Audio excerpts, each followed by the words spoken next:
Alerta vermelho. Capítulo 34. Os intocáveis da Rússia.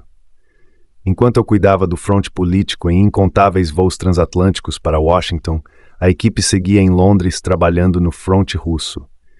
Desde que tínhamos postado o primeiro vídeo no YouTube, em outubro de 2009, vínhamos recebendo inúmeras ligações e e-mails de russos comuns que espontaneamente nos ofereciam informações relacionadas ao nosso caso.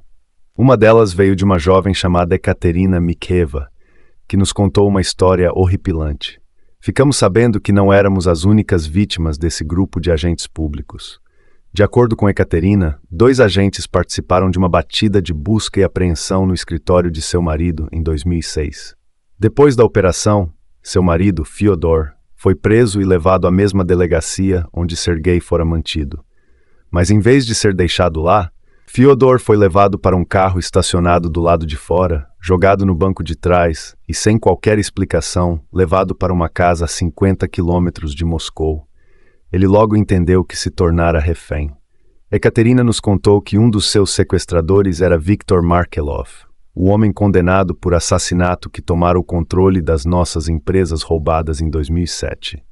Pouco depois de chegar à casa, os sequestradores ligaram para o patrão de Fyodor e anunciaram as condições para sua libertação: $20 milhões.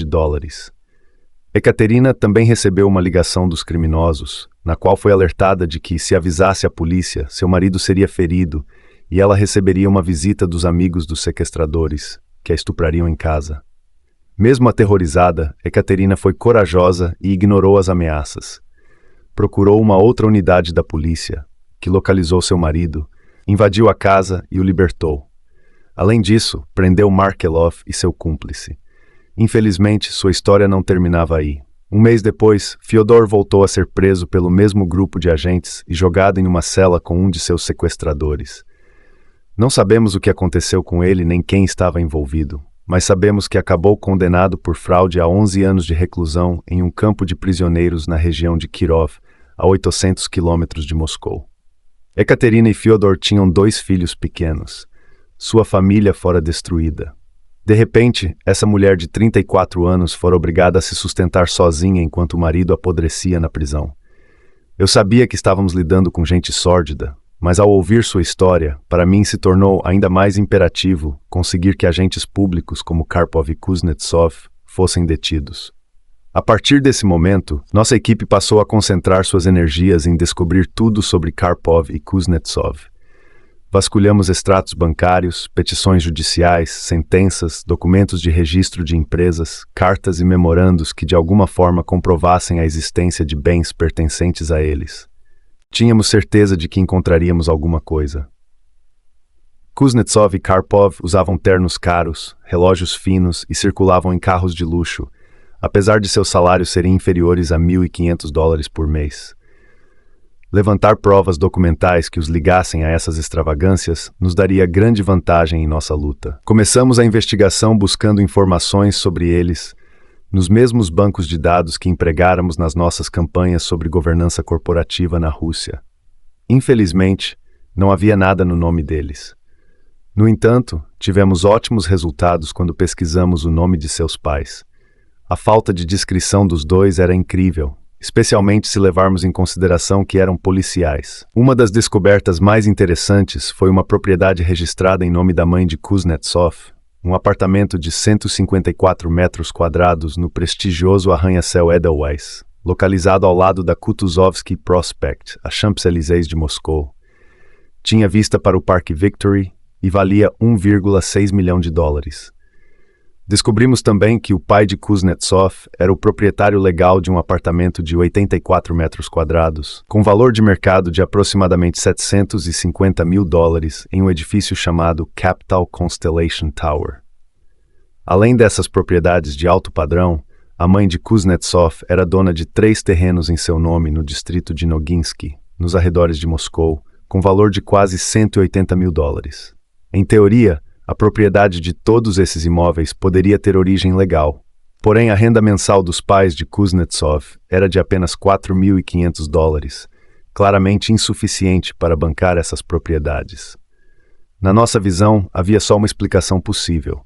As propriedades foram pagas pelo filho, Artem. A família Kuznetsov não era dona apenas de imóveis e terrenos caros. De acordo com o Departamento de Trânsito de Moscou, a mãe de Kuznetsov tinha um Land Rover Freelander novo em folha de $75 mil, e a esposa de Kuznetsov, um Range Rover de $118 mil e um Mercedes-Benz SLK 200 de $81 mil. No banco de dados do Serviço de Controle de Fronteiras russo, descobrimos um vislumbre ainda mais interessante do estilo de vida de Kuznetsov. Em 2006, Artem e esposa começaram a viajar pelo mundo como se fossem do Jet Set. Ao longo dos 5 anos seguintes, fizeram mais de 30 viagens a 8 países diferentes, entre os quais Emirados Árabes, França, Itália e Inglaterra. Chegaram a viajar para o Chipre em um jato particular. Pelos nossos levantamentos, o patrimônio total da família Kuznetsov era de aproximadamente $2,6 milhões.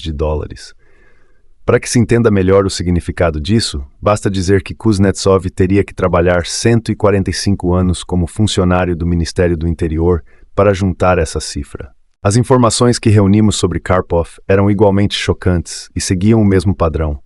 Um apartamento de luxo de $930 mil escriturado em nome de sua mãe pensionista, um Audi A3 novo, um Porsche 911 em nome de sua mãe e um Mercedes-Benz E280 em seu nome. Desde 2006, ele tinha viajado para Inglaterra, Estados Unidos, Itália, Caribe, Espanha, Áustria, Grécia, Omã, Emirados Árabes e Turquia. Frequentava as melhores e mais caras casas noturnas de Moscou, onde se deixava fotografar ao lado de mulheres lindas e amigos bem vestidos. Era óbvio que não tinha vergonha nenhuma de compartilhar tudo isso, já que postava na internet várias e várias fotos de seu rosto sorridente. Eram pessoas abjetas. Qualquer russo comum que visse imagens da vida de Kuznetsov e Karpov, suas casas, suas férias, seus carros, ficaria furioso. As imagens teriam mais impacto e iriam mais longe que qualquer artigo de jornal ou entrevista de rádio. Tínhamos que mostrar como esses policiais de médio escalão se aproveitavam de seus cargos. Não dava para aceitar que tivessem tudo. Não dava para aceitar que arruinassem a vida das pessoas durante o dia e comessem em restaurantes da lista Michelin à noite. Foi assim que decidi fazer mais alguns vídeos para postar no YouTube. Dessa vez, as estrelas seriam Artem Kuznetsov e Pavel Karpov. Ficaram prontos em junho de 2010, ao mesmo tempo que em Washington estava sendo redigido o projeto da Lei Magnitsky. Agora era só esperar o momento certo de lançá-los.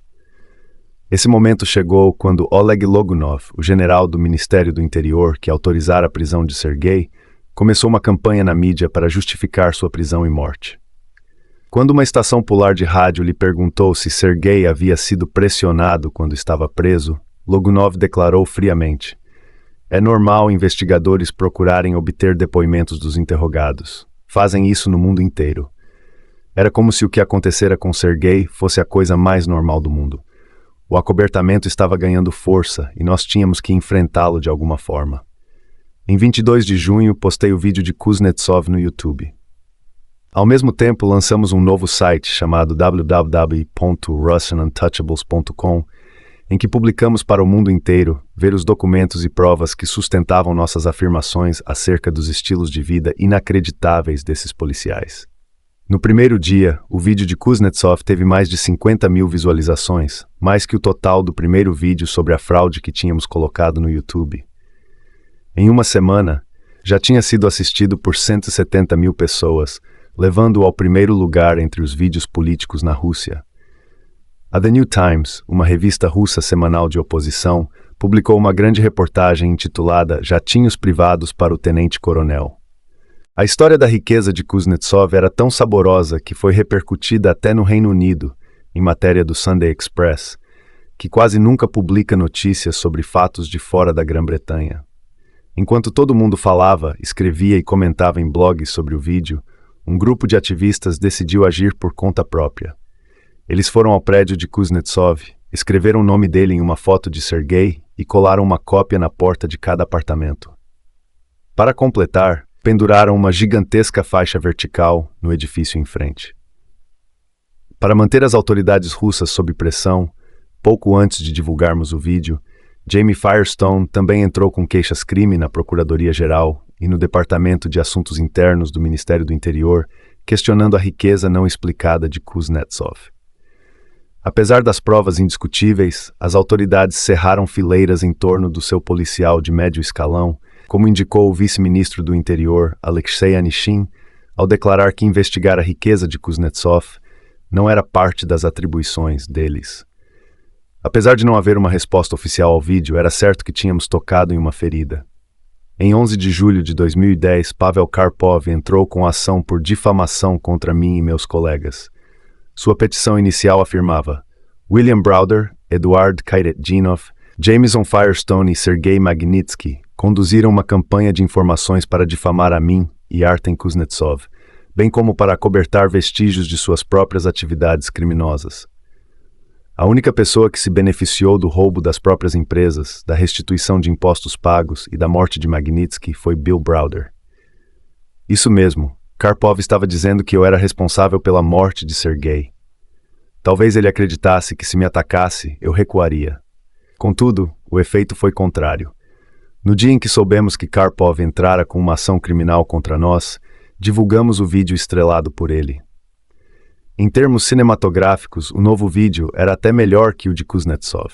Continha imagens de suas propriedades e carros, mas também muitas fotos dele mesmo tiradas em casas noturnas, restaurantes e discotecas em vários pontos de Moscou. Se você fosse um cidadão honesto e de classe média da Rússia e visse como esse policial comum vivia, ficaria chocado. Todo mundo ficou. Jamie também entrou com várias ações criminais contra Karpov. Dessa vez, o Departamento de Assuntos Internos do Ministério do Interior efetivamente questionou Karpov e Kuznetsov, mas no fim alegou que não tinha autoridade para verificar as rendas de seus pais e não encontrou nada de errado. Karpov e Kuznetsov talvez até fossem intocáveis pelos órgãos policiais russos, mas no Tribunal da Opinião Pública eles não tinham nada de intocáveis. Passados 3 meses, mais de 400 mil pessoas haviam assistido aos vídeos. Independentemente de quantas mentiras foram ditas pelas autoridades russas, sempre seria possível alguém se levantar e objetar. Certo, mas se eles não são corruptos, como ficaram tão ricos? Você pode explicar? Como ficaram tão ricos?